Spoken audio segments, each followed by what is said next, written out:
Yes, I was a big hockey player myself. I've been a big hockey player. I would say the two main sort of areas of my life have always been playing tons of hockey. I was a goalie and just doing music. And so, yeah, in high school, I always remember it was either in the music room all day during the day at high school, and at night always out playing hockey and stuff like that. So like those were sort of two things that have remained consistent throughout my life, just sort of doing those two things.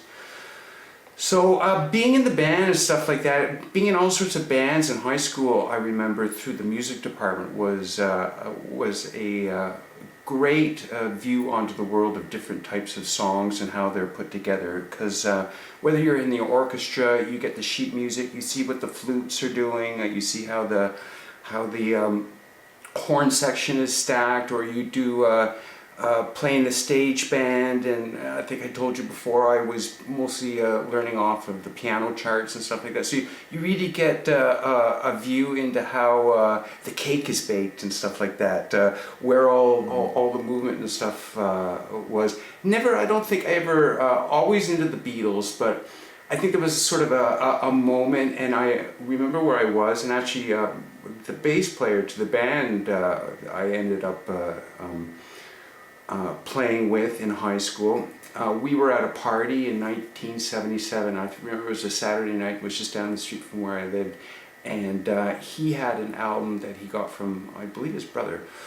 But it was 1977, and it was the Sex Pistols. It was Nevermind the Bollocks, and this was sort of the next wave of the British just bombarding the airwaves. So that was like sort of a real big moment to hear that kind of stuff, because up to that point there was a lot of, so 76 FM radio came aboard. I remember Shay came aboard, and there was a lot of Boston, just beautifully produced records, a lot of California stuff, like the Eagles and Fleetwood Mac, these just brilliantly produced sublime albums coming out, and you listen to it in one way and you think that's the most beautifully sounding stuff I've ever heard. But the punk thing was a great bell against that type of glossy, well-produced rock.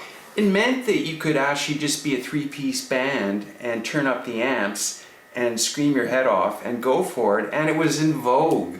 And so I think within that month, JP, who I met in the music room, and he lived in my neighborhood, we got together and we found a drummer in the music department as well. He was a younger guy named Steve Graham, and yeah, so we started jamming together. And I remember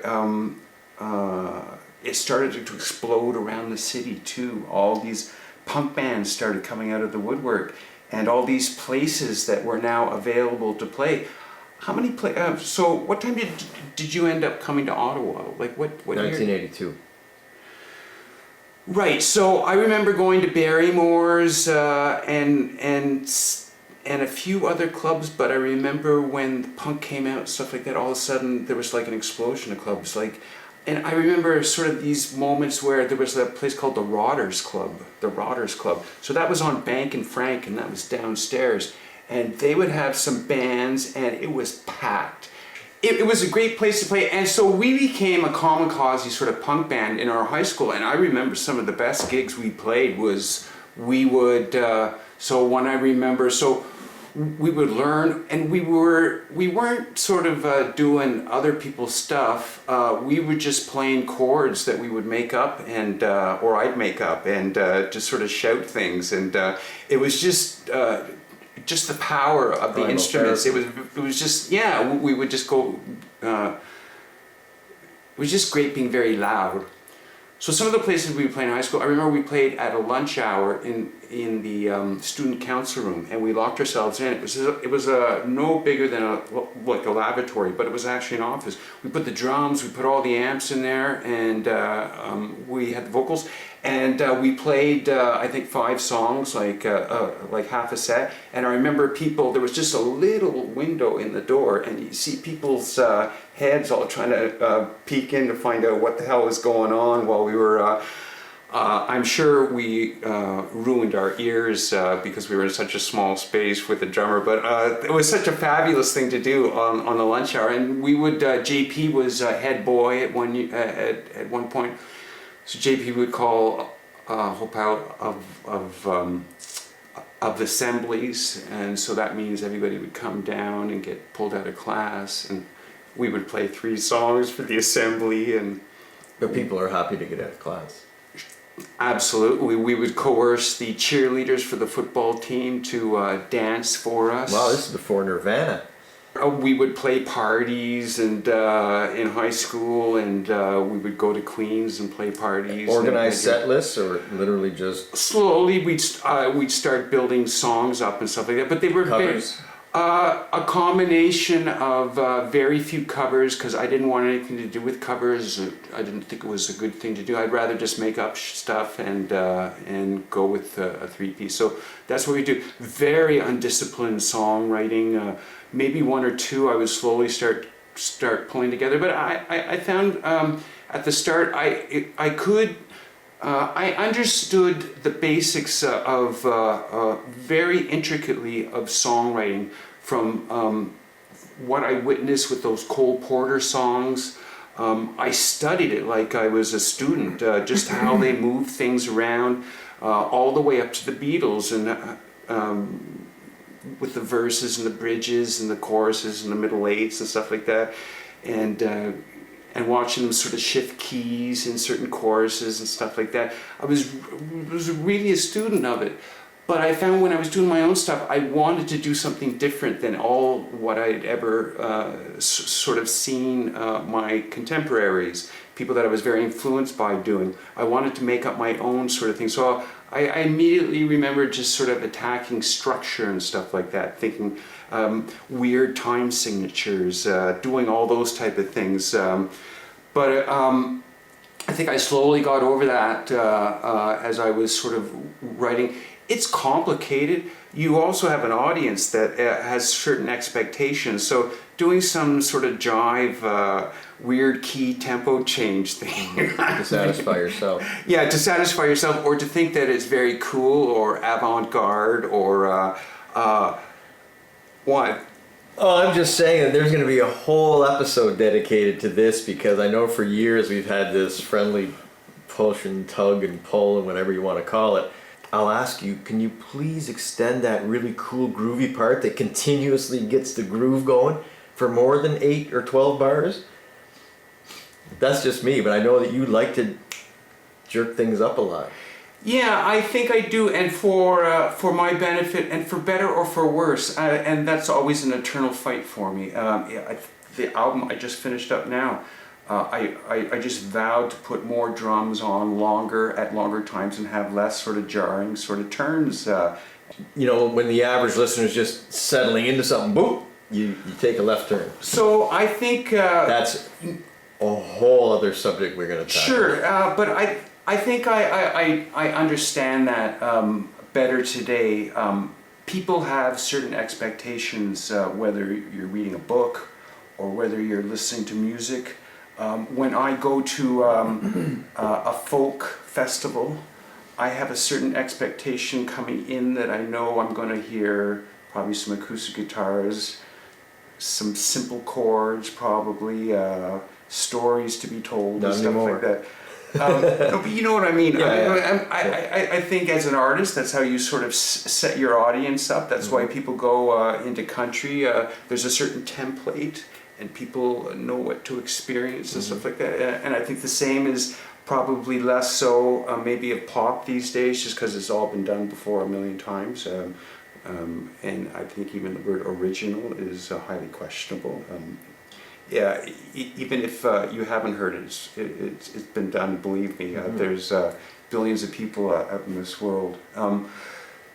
So yeah, reaching an audience I think is an important thing, and I think it's always an internal fight with myself. So I'm always my own editor, and I think I can get caught in a lot of micro moments in my music and stuff like that. I think I understand. I've never really had a producer. I've never sort of had somebody sort of looking above, and or an editor or something like that. John would probably be the closest thing.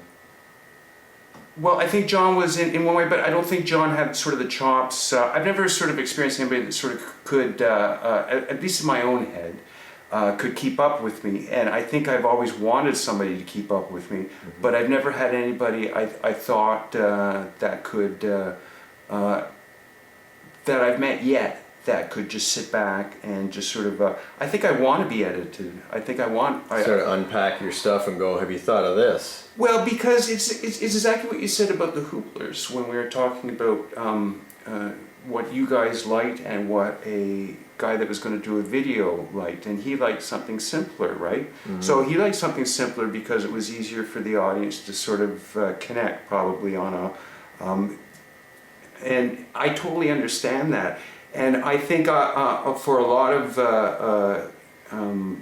time, I've never sort of had somebody go in and say, this is what, you could probably get away with something simpler. My mind goes, so I've never had anybody that could keep up so far. Not that I've ever looked, I lock myself away a lot of times, so I don't get myself out there and stuff like that. I'm sure somebody could probably sort of step back and make myself more palatable. Yeah, but then you start going into the bell curve, you know, and someone's going to take it and reconstruct it. Part of this, the reason of this program, is just because the nature of what you do, you don't search out audiences. Sure. You say, I'm doing it the way I want to hear it, the way I feel it's cool. Right. So at some point I said, well, and I've tried to give up sort of stuff, I think, along the way, maybe earlier on, not too impressed with people I've sort of met along the way. As far as putting stuff, so if you put, it would be somebody that I would have to have respected, I guess, musically, to sort of give up what I have, and I hadn't up to that point met someone. So at some point I just sort of said, fine, I'm just going to figure it out myself, and I just sort of kept to that. The best part about it is it makes you incredibly happy when you sort of find that sort of shtick that when you can listen to something. So I go through a lot of mixing and waiting for weeks that I don't hear something, so I sort of divorce myself from something I've just done and go back maybe a month later and listen to it and have a better perspective on sort of the stuff I do. Yeah, I think that something that can really douse some creative stuff in the studio, I know from my days at Project Studio running and working with you on stuff, is it's so hard to disassociate yourself from the person who's sitting listening to that 4-bar thing over and over. After now a while, that drum beat, I don't want to fucking hear it again. So you change it and you go, wait a second, you have to divorce yourself from it. You never listen to something for the first time again and go, good, and now I know what the problem is. Very much so. And so one of the things I've learned along the way, and so this is my last album, I've experienced this. So I might be the king of guys that I've literally got thousands of songs that I've only 3/4 finished. And so this last album was something that I wanted to at least start. I don't want to have boxes of unfinished things. I'd like to finish some stuff off. So I think one of the reasons why I only get a lot of my stuff 3/4 done is I get into sort of micromanaging certain parts, and I can always hear sort of a bad guitar note and stuff like that, and I just can't get over that part. It sticks out to me like a pimple if you listen to it. It's just exactly what you said. So this album that I've done, I basically treated it like a world globe, where I spun the globe and I stopped the globe at some point, and so I have hard drives. I have about 9 or 10 hard drives of unfinished, and this is just stuff I've done on Pro Tools the last 20 years. So I've got all these hard drives with all these unfinished songs. So For this album, I would just pick a hard drive at random. We'll be auctioning off those hard drives after he dies. And I would go through, and I just sort of close my eyes and pick a song and open it up in Pro Tools. So the experience I had Like is literally, you did that? oh yeah, I absolutely I just picked songs at random and stuff like that. I had no idea where they came from or what. Wow. So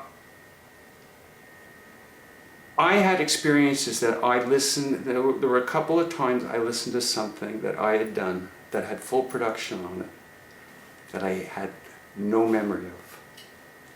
Couldn't remember doing it. Because I do, I spent all my life sort of working on songs, and I sort of do it and then I move on to the next thing and do it. So the experience of listening to some of my songs that I can't remember doing was quite emotional to me. There was one song I was almost in tears because it sounded really good to me, and I couldn't believe, like, what the hell? Like, how did I leave it alone? Stuff like that. Mm-hmm. And I'm listening to it and I'm thinking, why did I put that away? And so I finally went out through some of the Pro Tools track, and I could see just through my work how there were a couple sections that I wasn't too happy with, and I had let it go. It was a song specifically about 4 years ago. So I'm listening to it this year, and I can't remember anything about it. I can't remember the little problems I was having with it. All I did, I heard it. It's full with lyrics and all? Yeah, it so had, wouldn't lyrics... It had full production wouldn't to it. Lyrics, I guess you write so many lyrics. It was all just a big dream to me, and I didn't know where it came from and stuff like that. And yeah, so there was the one specific song. So I heard it, and I heard no mistakes. I just heard this beautiful thing for me, this beautiful thing. And so that was a context. That was way perspective. I wasn't hearing any mistakes I had done. I was just hearing the song for the first time. What an experience! Like I wish I could have more of those. That was it was a great thing. Good. It was a great thing. I'm sure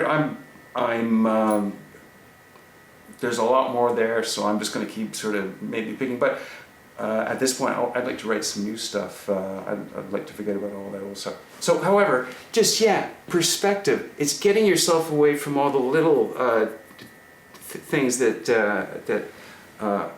that will affect you, and having that perspective is such a hard thing. So that's why, like, a lot of times when I get to the final of a mix these days, I mix it, but then I have to leave it for 2 days because I have to sort of forget about all the little things I was doing when I was mixing. I try and give myself the freshest ears as I can to get myself out of the weeds and try and look back. So I don't know how we got onto sort of that tangent. Oh, you were playing with JP and Steve. You guys were out playing some parties at high school. Right. So this is late 70s.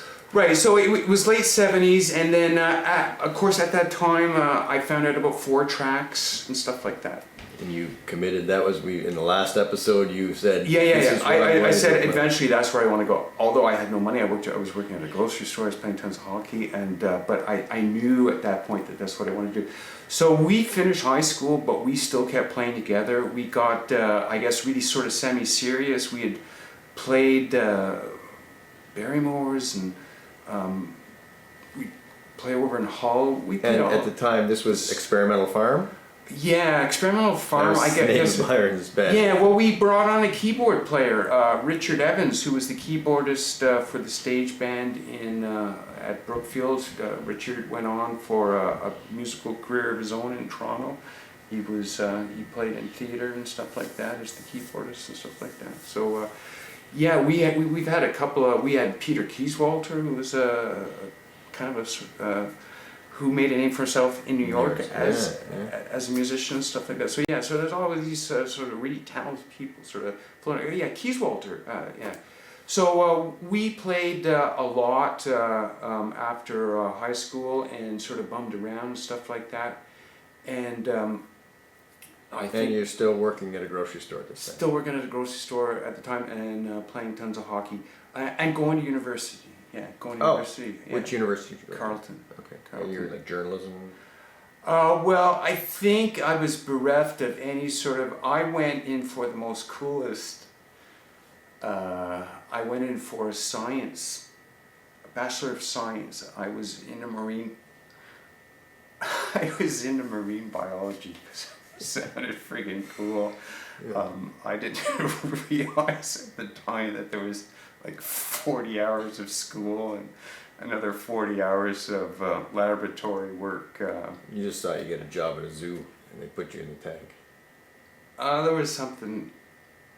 One thing I can tell you that probably we share among many things is a great love for space and all things cosmological and freakish that way. Yeah, So, science is always been cool, interested man. in science, Yeah.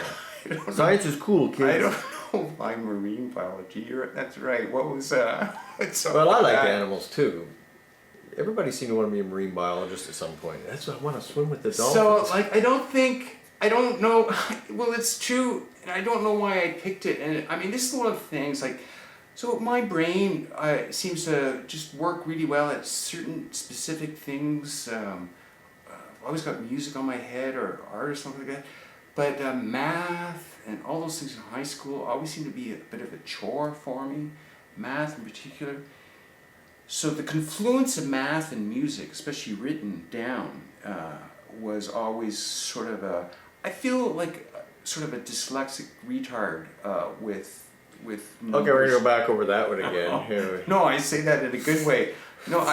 Right. No, I don't. I say that in a good way. I'm still to this day, when somebody asks me my right side or my left side. So my mother, when I was 8 years old, 9 years old, I used to be getting holes in my knees and my pants, and for some reason I would always get holes in this knee. And she said, well, that's a good way for you to figure out what your right side is that your right side is the side that you always get holes in the knees of your pants. And she'd have to put those knee pad things on. So even to this day, and it's true, to this day, when somebody says your right side, I sometimes catch myself looking down at what knee is my right side. Like it just, there's nothing. Another piece of the puzzle. No, there's nothing to confuse. So math and sort of science, like we took calculus. Did you take calculus? No. What's up with that? All the cosines and the algorithms that you had to learn and stuff like that, and values and stuff like that. Like, As I said, I love science. I'm bad with math. yeah, well, I don't think it helped that I was smoking Mexican cigarettes back then. Probably laced with paraquat. It was hard to sort of sort it all out in your head, although it was very cool and stuff. Right, but I guess what happened was, you were becoming that musician studio rat. Okay, so as opposed to science rat. So I went to university, and all my courses were a lot of math courses and science courses, and so by half the year I'd flipped all my courses over to English literature and stuff like that, because that seemed to be the thing that I was really good at. But the other thing I was really good at too was not showing up for classes, and and I even forgot to show up for one of my exams. Forgot or just didn't want to go? Well, I still question that in my head, but I think I woke up one morning and went, I think I should have been at the university. You're so obsessive. If you felt it was important, you would have had it. You would have been there. It's not quite. What a child. I think that's just telling that you... So did you drop out? I think it was a couple years. I think I did one more year. But I think I just went to classes that had cool professors. There were some really cool professors, especially English lit professors. So hung out with them, just sort of hung out at Oliver's and stuff like that. But yeah, sort of in the band, stuff like that. And I think at some point in my early 20s, still living at home, but it was just my mom and I lived in a house just like this, maybe a basement twice the length of this. There was a laundry room. So I think in my early 20s, I got my 4-track finally. I went to McKean Electronics downtown on Bank Street, and I got the 4-track, Tascam 4-track. which I almost slept with that night. Like 244 was it? Something like that, 244. And the same one. it had a mixer with it and stuff like that. And so, yeah, I converted my mom's basement into what you have here. It was a studio, but it was a studio full of church organs that so some of my neighbors were moving and would have an organ up in their living room. And, not church or they got no, but household. I remember there was one I had that made a real was really loud motor that would pump air, I guess, through this thing, and it would and the motor was almost as loud as the sound of the organ that it was doing. But yeah, I had the whole room, and I would just move mics around just to get different sounds and stuff like that. And I think we were playing still as a band. We had a spot. We would practice down on in the glebe at the Blue Currant Preserve. There was a place. There was a swing band that played on Elgin Street that had a lot of musicians called the Blue Currant Preserve Swing Band, and they hung out in this place downtown in the glebe, and that's where we practiced. We also practiced on Preston Street. We had a spot that we practiced, stuff like that. Yeah, we ended up getting a couple sets of our own music together and stuff like that. Mostly some of JP. JP was the bass player, so JP wrote some stuff, and I guess I wrote a pile of stuff, most of it or whatever like that. But I think at the time, when I look back, so in my early 20s, a lot of the songs, so we're like a three-piece band, right? We now have a keyboard player who's playing a Hammond B3. He's got a B3.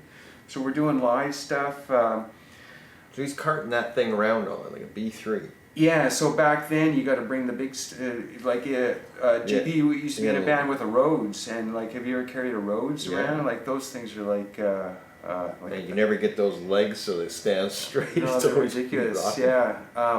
JP's friend.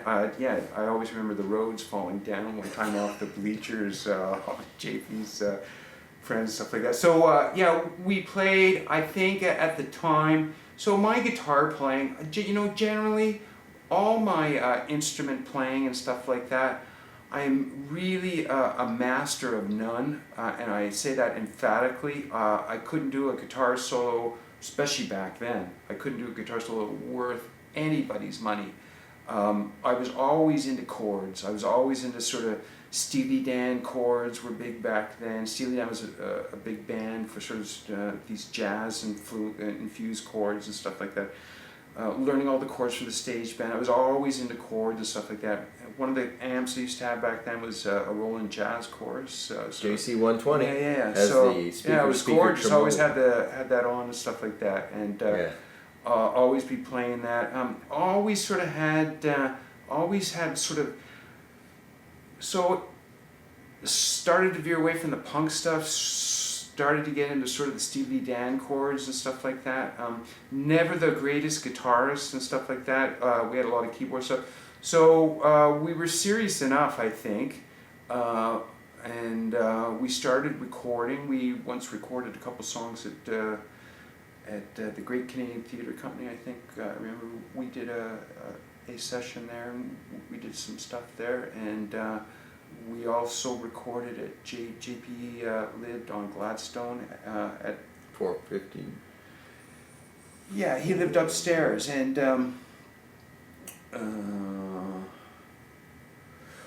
over top of what the hell was it called again? What music? Songbird music and stuff like that. Yeah. So JP. Oh, I remember you had that studio in the back too.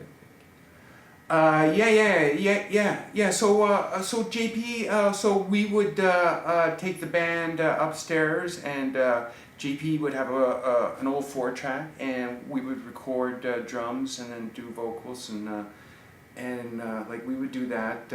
And I just was starting to record my 4-track and stuff like that. We played Saucy Noodle and stuff like that. So yeah, so it was just a combination of a lot of hockey.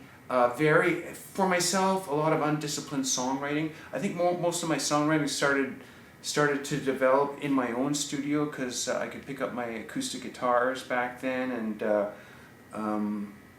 but I remember in my 20s I never really had anything to write about. I don't think I ever really had much experience in life. I was just wanting to play guitar, shag and find girls and get stoned and all those things that stupid 20-year-olds do and stuff like that. I play lots of hockey and stuff like that. Certainly that's about it in my head that I had sort of going on and stuff like that. So I sort of think two other sort of seminal moments for me sort of in the 80s, early 80s was John Lennon being shot. It was a big moment. It's still, I think, it still affects me today, just because I listen to the Beatles and I just always wonder, and I think I never got over that. And Do you know where you were?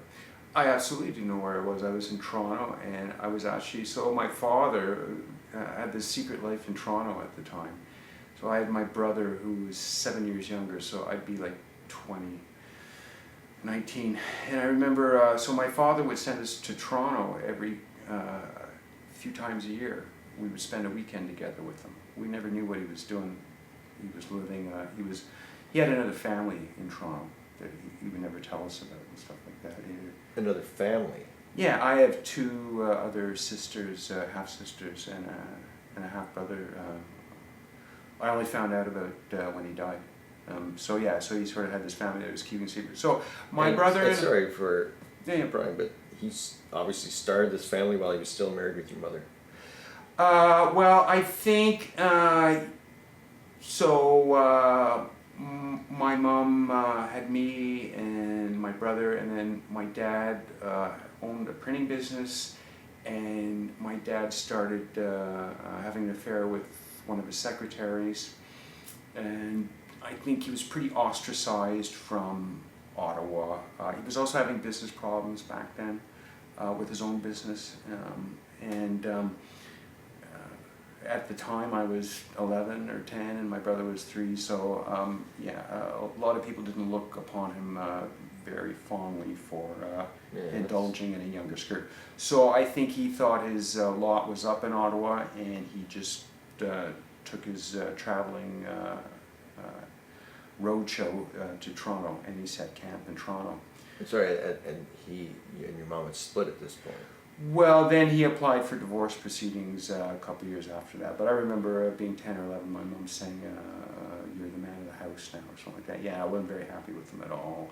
At all. I wasn't very impressed with the whole deal, because I think a lot of the problem was, so when I was 12, that sort of went down. But so he had been seeing his this secretary for about 4 years previous, and I was part of the whole thing. So he would take me skiing on a Sunday, only me.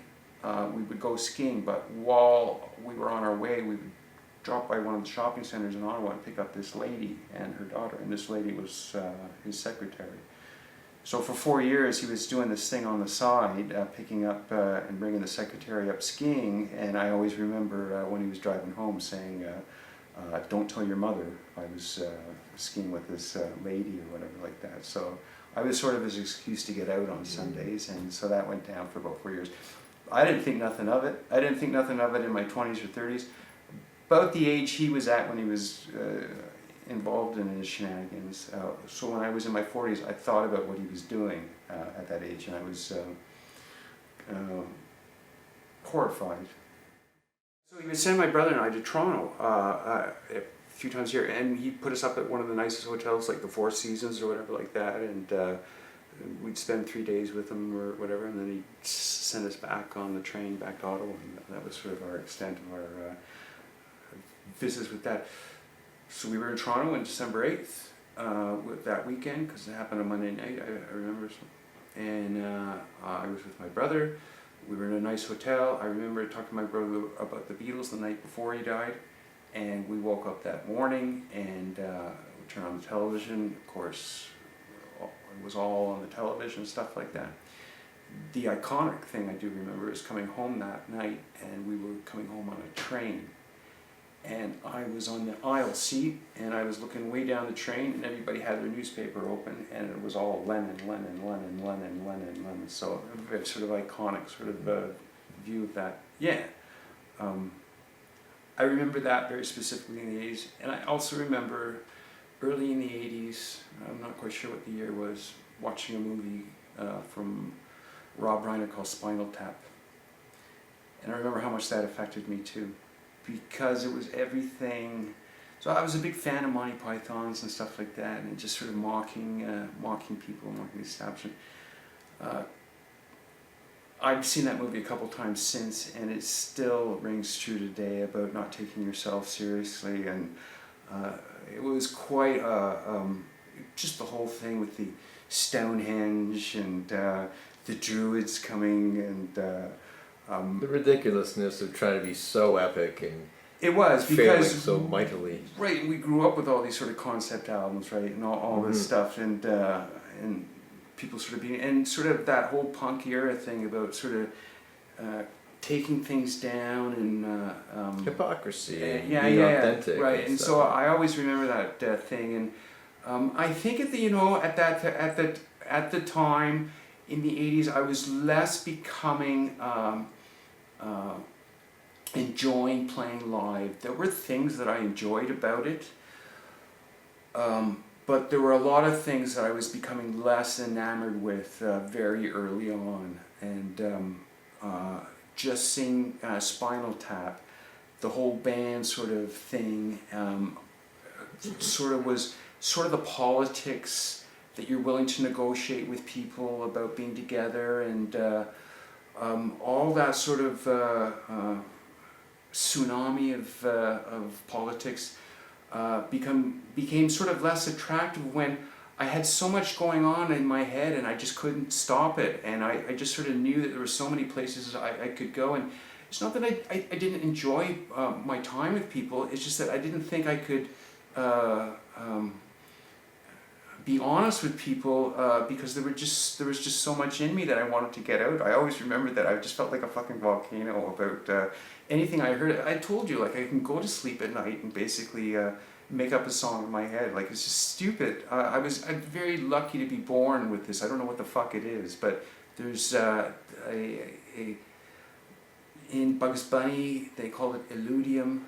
That's a sort of like what's the flux capacitor. There's something in my DNA that is just on 11, and it's always been at 11. And yeah, so less about playing live. It was always something about my vocals. There's always a sweet spot with the sound mix about hearing stuff.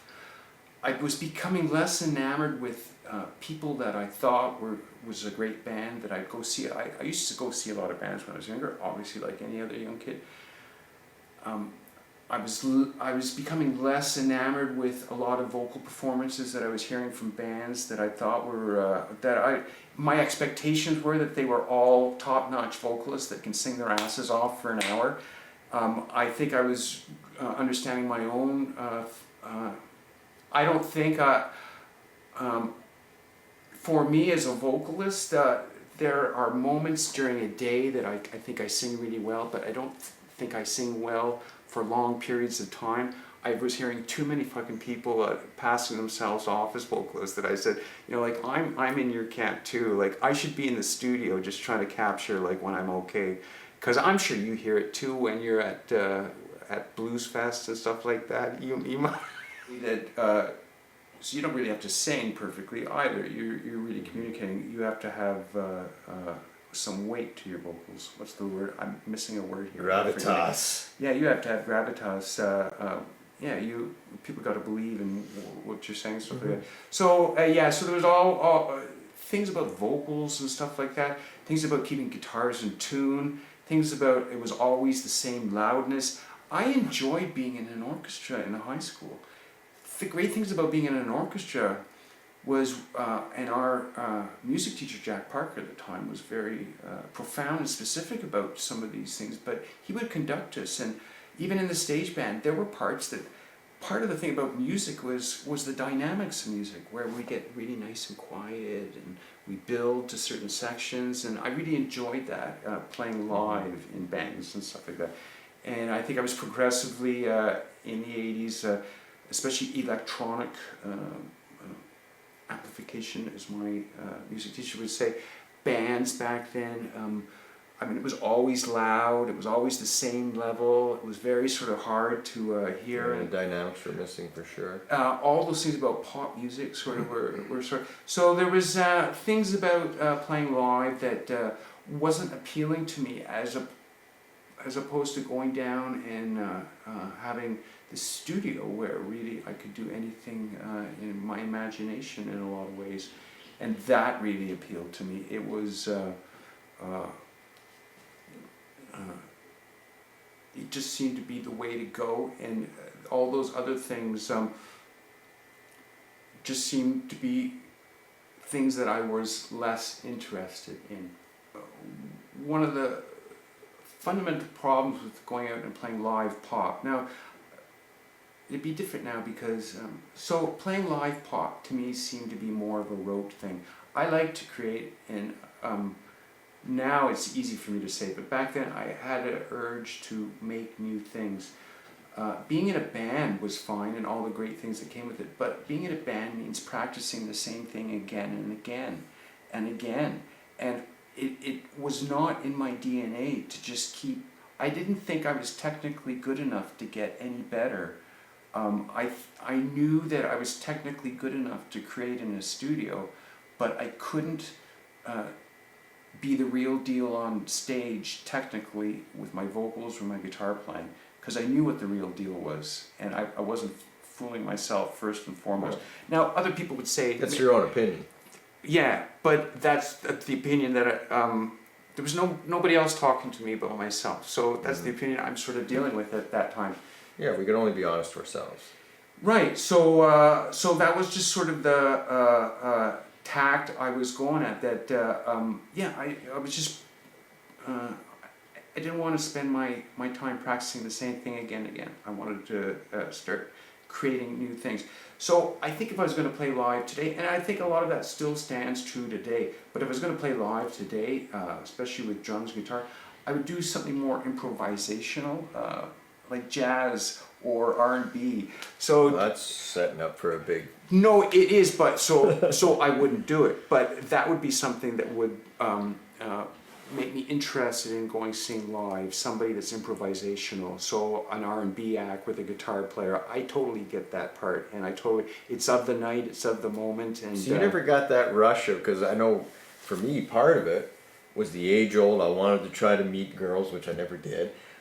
I wanted to pose like a rock star because it was fun and looked like fun, you know, and so I also felt about that originality creative thing, but I also succumbed to the playing where people were clapping and singing along. I enjoyed that. You know, and I no, I think I had. I think in a lot of ways I had zero self-esteem, and I would say Spinal Tap was a big thing, just like Buddy.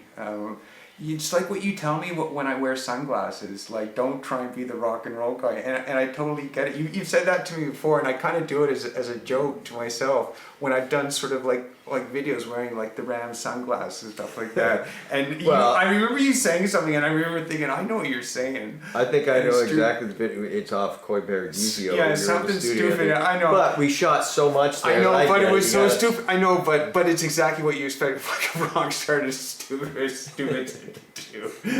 Well, we've always been very So critical of each other when you take on any kind of pompous attitude. of okay, anything. so it turns out that I can't take a compliment, or I can take criticism better than I can take a compliment. So it makes me very uncomfortable. I've never paid for a massage in my life because I couldn't even imagine if I paid somebody actually giving it like a sports massage. Like I thought about it a few times when I was playing hockey all the time, and I was just my body was a tatters. I said, you know, maybe I should go in. I just can't do it. I just can't.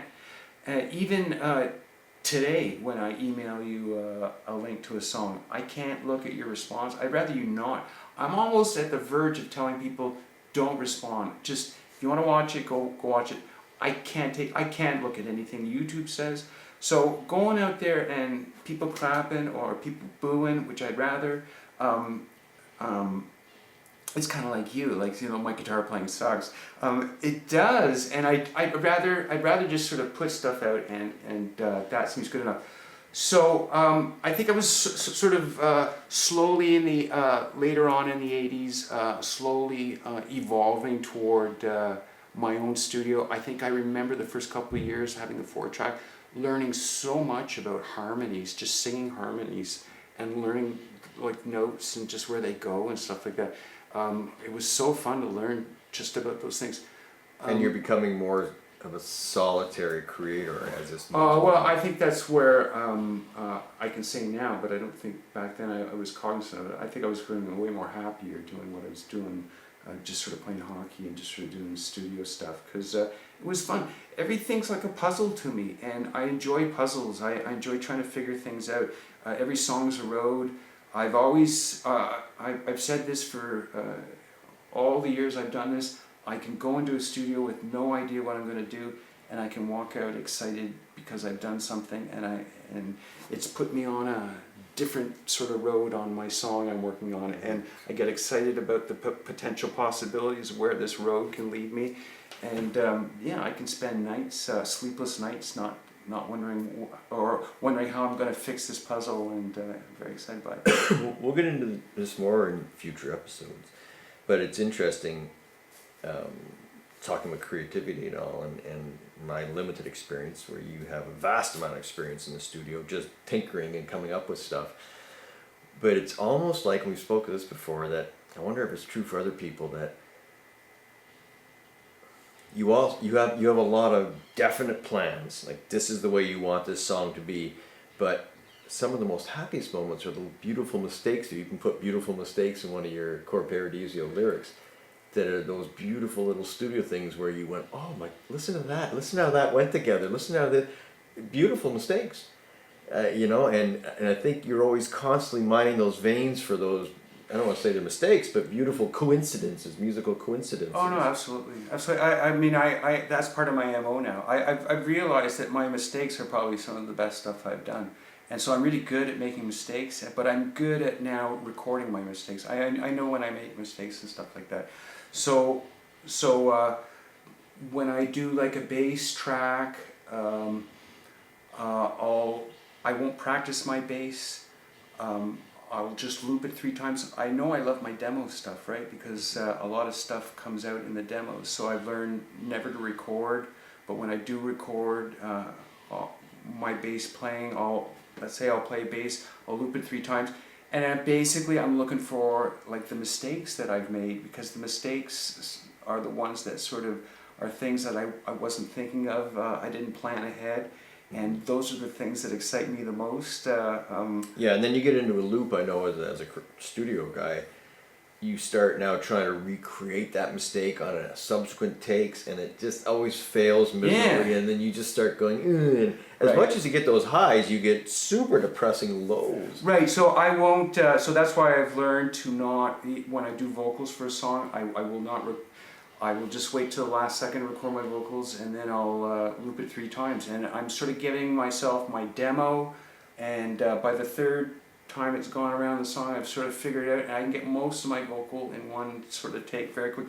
Actually, recording now is sort of, the amount of recording I do now is so tiny compared to the amount of work I do on a computer, because, like you said, so the computer actually has been a great thing for me, and it's one of the most enjoyable things for me, but I think I'm very anal about a lot of things, and it's one of the worst things for me, because it makes me, I love to tear my stuff apart, and I love to find those happy accidents. One of the great things about a computer is you can do anything you want, which is probably the worst thing about having a computer these days. So everything prior to a computer was very linear. It was a very sort of XY axis. So now with the computer, there's an other axis, AXIS on it, so you can sort of see things 3D. So you can move songs around, you can put chords against other things. So yes, I absolutely spend a lot of my. I'm so curious about how things, putting things on top of other. Math. Yeah. Very much so. So I will go through everything with a fine-tooth comb just to experience what other things, how things line up. So Cherche was what? That was the contest, right? The original song contest. Right, but I'm just trying to put some context for this video. So Shay, what? Oh, Shay's a radio station, and they had an original song contest back in the days when barely anybody could actually record songs. Right, and so this is before the internet. So practically the whole city listened to. Shay was one of the 2 FM stations, or That's popular correct. FM stations. So yeah, so This would be around '84 because that I remember that was the first Cherche contest, I believe. right. So they had a contest, and bands sent their songs in, and at 6 o'clock at night, they would spend a half an hour, and you could hear they would go play 2 or 3 bands, and they'd play their submission, and they You played could hear your everybody. song on the radio. Yeah, they played everybody, That was nuts. everybody's submission, and yeah, it was a big thing to hear your stuff being played. So in '84, I bought the Tascam 244 because I thought, like you, I want to record stuff. I have ideas in my head. I want to get them out somehow. And back then, how would you do it, Av? Now, where were you living? Were you living at? I was living at 151.5 Bank Street, right over top of Steen's Ladies Wear, downtown Ottawa. Nice. On the 3rd floor, and there's a whole lot of stories. I'm sure that we'll get into Dad's quality stories, but we put our studio up there. So John, I was still working at Stefano's. I worked there for about 5 years. John was a great guitar player, and he also was very interested in all this stuff. He started coming over, and we started working together on the 4-track. And he and I seemed to be the only 2 guys that were as interested as maybe you were in this stuff, if our little gang at the time.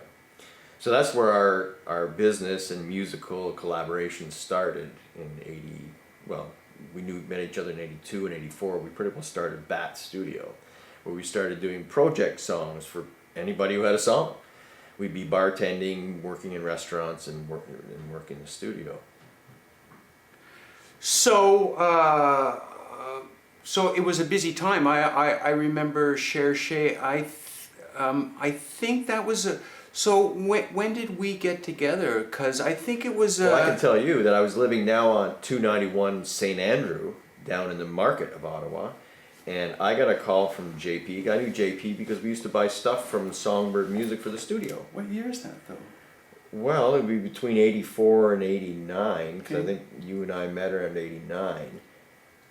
So, in the interim, I'd be going over, meeting up with JP, buying stuff from Songbird, seeing his whole rigmarole. So I knew him, and I had, this is how you and I met, I had an old VHS machine. It was a PCM digital deck. And the only way we could store songs digitally was to record them to the VHS PCM deck. Now, Byron, at the time, was looking to transfer a song called Wild World. You don't remember this? He had it on a PCM VHS tape, and I happened to have the deck. JP said, call Steve. He's got that deck. And you came over, and it was upstairs at 291 St. Andrew, where we first met. And I put that PCM VHS deck in and played this Wild World song. And I remember at the time going, this is really good. Like, this is a good song. Because up until then, every song I'd recorded went, that sucks. Byron also had the attitude of a song sucked.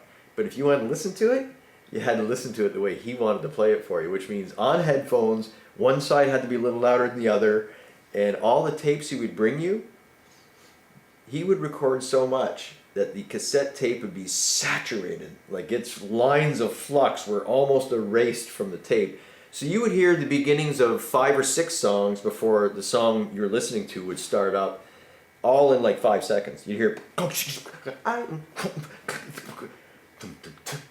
then you'd hear this crazy little song on his Casio keyboard the drums came from that? They had that same little bell sort of ding, ding, ding, ding, ding, ding. So yeah, this is just the verge of technology. Everything was analog and stuff like that, and even the fact that you could start to get these little keyboards, cheap keyboards for less than $100 was for me just it was hilarious because you could so I bought a little Casio keyboard. A Casio keyboard with a small little drum machine, you can write a whole album on that. It was a laugh. It was hilarious, and I think that I had 2 or 3 sounds. Like there was an 8-bit B3 Hammond B3 sound on it, And the harpsichord. and it had a wanky harpsichord. So yeah, so I had all that sort of clav stuff that I used to remember. I used to hear from the '70s. I think when I stopped playing with the band was the last thing we sort of done was the Cherchez thing in '89. I'll show it here. You cover it.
By then, we were in our late 20s, and I think the guys were sort of sick of each other. But we won a spot on Cherchez. I remember we recorded it up in JP's place.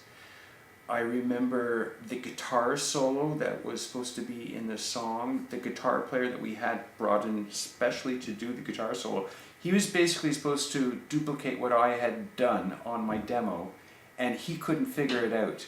And I think I ended up punching in part of the guitar solo because he couldn't for some. And he was this spot on. Like I'm watching him, going, buddy, like You're all feel. He's I'm the technique. guy that can't do it, and like he couldn't. So it had this little thing. But the thing I remember the most about JP and stuff like that, doing that session, we did it up in his living room, and we had one track where we had to do the background, and I had to do the lead vocals. We only had, it was the last track on the analog thing, and I also had to do the out on the song was supposed to have me scatting or screaming or something like that. And we did, and the first take we did, I thought I did the best vocal ever in my entire fucking life, especially at the end. I was screaming, like I could really scream back then, and I thought I just nailed it, and we couldn't keep it. And to this day, I still remember not being able to keep He was that. your twist and shout. I was, I know when I'm doing it well, and that's very rare. And I knew I was spot on at that one. We had to let it go, and we had to get the second one. And I remember the second one was never as good as the first one, and I always remember that fucking feeling. And it almost made me go even more to a 4-track, because if I can't keep my best performances as rare as they come to me, then. Yeah, it was just recording seemed to be more the way to go, just more way to do it. And yes, we won a spot. I remember we played at the Congress Center as a spot. We were second last band on, and I remember we did a really good set. I always remember coming off and our friends up in the room and stuff like that. So that was our biggest sort of thing I remember. But then I remember thinking about a year later, something like that, I had to start recording an album, because I had, at that point, boxes of songs on cassette tape on 4-track that I had done.